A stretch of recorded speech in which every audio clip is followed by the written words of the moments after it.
Hi welcome to our channel. இன்றைக்கி தான் first time பார்க்குறீங்கன்னா ஒரு லைக் பண்ணிவிட்டு சப்ஸ்கிரைப் பண்ணிவிட்டு பாருங்கள். இன்றைக்கி நான் பாஸ்தா செஞ்சிட்ருக்கேன். ஸோ ஹோம் ஸ்டைல் பாஸ்தா எப்படி செய்ய போகிறேன்னு பார்க்கலாம்.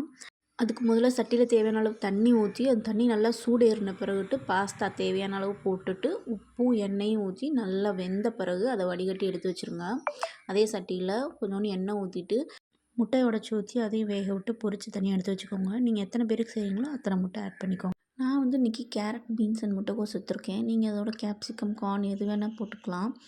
உங்களுக்கு தேவையான அளவுக்கு வெஜிடபிள்ஸை சின்ன சின்னதாக சாப் பண்ணி வச்சுக்கோங்க. அதே எண்ணெயில் இந்த வெஜிடபிள்ஸ் எல்லாம் போட்டு கொஞ்சமாக சால்ட் சேர்த்திட்டு அது 2 மினிட்ஸ் நல்லா ஹை ஃப்ளேமில் வச்சு வதக்கிட்டு அதை அப்படியே அதுலேருந்து ரிமூவ் பண்ணி எடுத்து வச்சுருங்க. மறுபடியும் அதே சட்டியில் எண்ணெய் ஊற்றிட்டு ஒரு சின்ன பச்சை மிளகா, கொஞ்சோண்டு கருவேப்பிலை, ஒரு சின்ன சைஸ் வெங்காயம் எடுத்து வச்சுருக்கேன். அதையும் போட்டு வதக்கிட்டு வெங்காயம் நல்லா வதங்கின பிறகு ஒரு ஸ்பூன் இஞ்சி பூண்டு பேஸ்ட் போட்டுக்கோங்க. அந்த இஞ்சி பூண்டு பேஸ்ட்டோட பச்சை வாசனை போகிற பிறகு ஒரு பெரிய சைஸ் தக்காளி கட் பண்ணி வச்சுருக்கேன். அந்த தக்காளியும் ஆட் பண்ணிக்கிறேன். தக்காளி நல்லா வதங்கி தொக்கு மாதிரி வரணும். நல்லா எண்ணெய் பிரிஞ்சு வரலுக்கு அதுதான் டேஸ்ட்டே. ஸோ தக்காளியை நல்லா வதங்க விட்டுருங்க.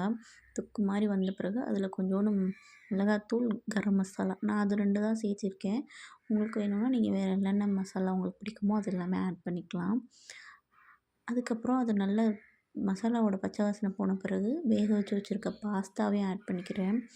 பாஸ்தாவை சேர்த்திட்டு பொரிச்சு வச்சுருக்க எக்கு, அப்புறம் அந்த வெஜிடபிள்ஸ் அதையும் அதோடு சேர்த்துட்டு உப்பு உங்கள் டேஸ்ட்டுக்கு ஏற்ற மாதிரி உப்பையும் நீங்கள் அட்ஜஸ்ட் பண்ணிக்கலாம். அதுக்கப்புறம் லாஸ்ட்டாக ஒரு அரை ஸ்பூன் பெப்பர் சேர்த்திட்டு அதோடு அப்படியே ஆஃப் பண்ணிக்கலாம். மேலே வேணும்னா கொஞ்சோண்டு கொத்தமல்லியும் தூவிட்டு அதை அப்படியே இறக்கிக்கோங்க. நீங்கள் வெஜிடேரியனாக இருந்தால் எக்கை மட்டும் அவாய்ட் பண்ணிவிட்டும் நீங்கள் செஞ்சு சாப்பிட்லாம். ஓகே, தேங்க்ஸ் ஃபார் வாட்சிங்.